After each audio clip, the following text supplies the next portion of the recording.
Rujukan tertua tentang Yerusalem berasal dari Tanakh, kitab suci Yahudi atau dikenal sebagai Perjanjian Lama bagi umat Kristen.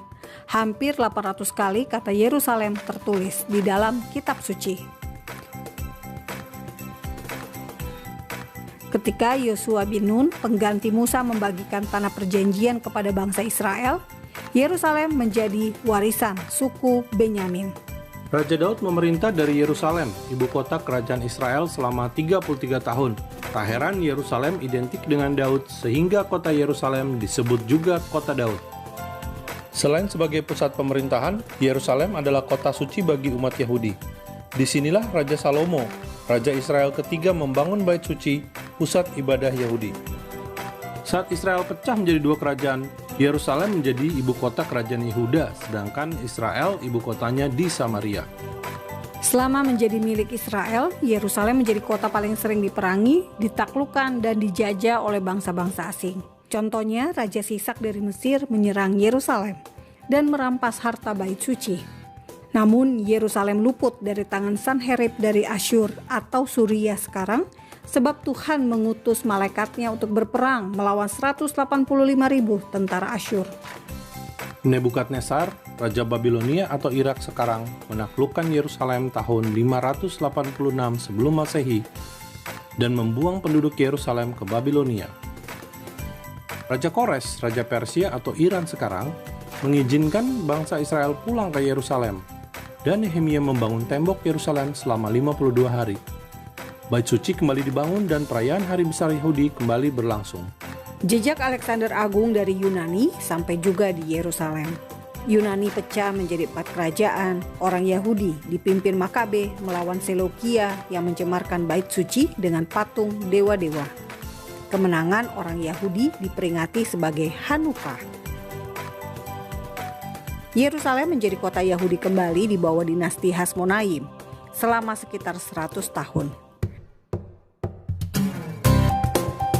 Pada masa Romawi berkuasa atas tanah Israel, Yesus Kristus lahir di Bethlehem, Yudea. Bait suci di Yerusalem menjadi pusat ibadah Yahudi. Yerusalem menjadi signifikan bagi umat Kristen karena Yesus berulang-ulang datang ke Yerusalem. Yesus disalibkan, mati, dikuburkan, dan bangkit, semuanya berlangsung di Yerusalem. Bahkan Yesus Kristus diimani akan datang kembali di Yerusalem. Tahun 70 Masehi, Titus menghancurkan bait suci kedua dan membakar kota Yerusalem.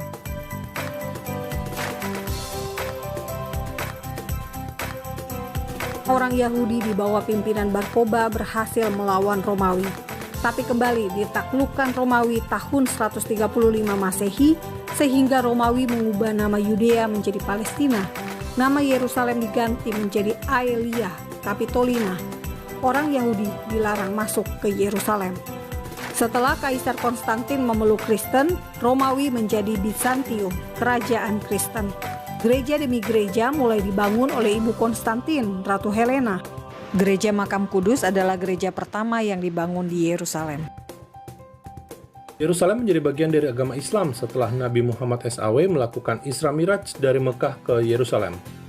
Awalnya Yerusalem hanya menjadi kiblat umat Islam selama beberapa bulan sebelum Mekah. Setelah Umar bin Khattab mengepung Yerusalem selama 4 tahun, kuasa atas Yerusalem beralih dari Kristen ke Islam. Pada pemerintahan Abdul Malik dibangun Masjid Kuba Emas, dan Al-Walid membangun Masjid Al-Aqsa tahun 705 Masehi. Tentara salib merebut Yerusalem pada 1099 Masehi. Kuasa atas Yerusalem jatuh lagi ke tangan Islam setelah Saladin mengalahkan tentara salib. Yerusalem menjadi provinsi di bawah Ottoman selama 400 tahun. Saat Ottoman berkuasa, sesungguhnya mayoritas penduduk Yerusalem adalah orang Yahudi.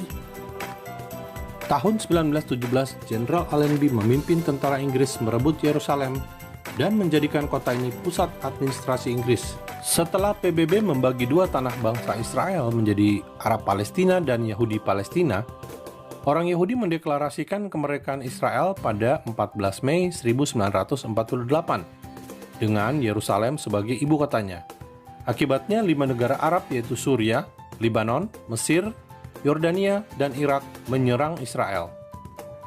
Perang Arab-Israel 1948 berakhir dengan gencatan senjata yang berujung pada kehilangan besar bagi Israel.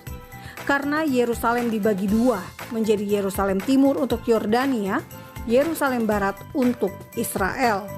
Ibu kota Yordania tetap berada di Aman, bukan di Yerusalem Timur. Tahun 1967 Israel kembali diperangi negara-negara Arab. Setelah 6 hari, Israel justru berhasil merebut Yerusalem Timur dari Yordania. Momen kembalinya Yerusalem Timur ke tangan Israel inilah yang ditetapkan sebagai Hari Yerusalem. Sejak Raja Daud hingga hari ini, Yerusalem adalah ibu kota abadi bangsa Israel.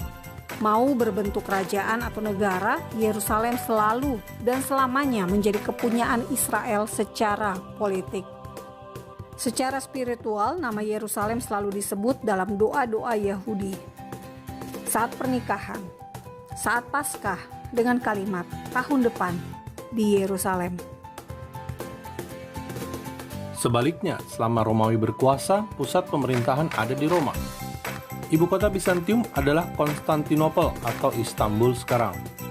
Saat Islam berkuasa atas tanah Israel, Yerusalem tidak pernah menjadi pusat pemerintahan Khalifah Islam. Khalifah Rashidun yang berpusat di Madinah, dinasti Umayyah beribu kota di Damaskus, Abbasiyah ibu kotanya di Baghdad, Fatimid di Kairo. Damaskus menjadi ibu kota era Mamluk. Ibu kota masa Ottoman 1517 sampai 1917 berada di Konstantinopel, Turki.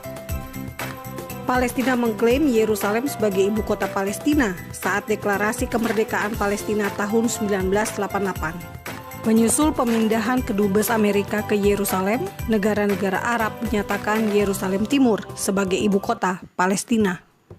Di bawah negara Israel, Yerusalem menjadi kota bagi 3 agama. Orang Yahudi kembali bisa beribadah di tembok ratapan yang terletak di Yerusalem Timur.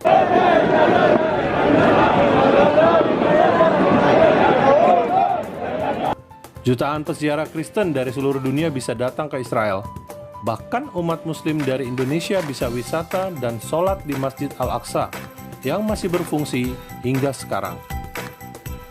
Fakta sejarah, arkeologi, dan peradaban membuktikan Yerusalem identik dengan bangsa Israel. Meski diperangi dan dihancurkan, bahkan orang Yahudi tersingkir dari Yerusalem, namun pada akhirnya Tuhan menggenapi janjinya. Aku akan membawa mereka pulang, supaya mereka diam di tengah-tengah Yerusalem. Seperti orang Yahudi berkata, sampai tahun depan di Yerusalem. Salam damai dari Fakta Israel.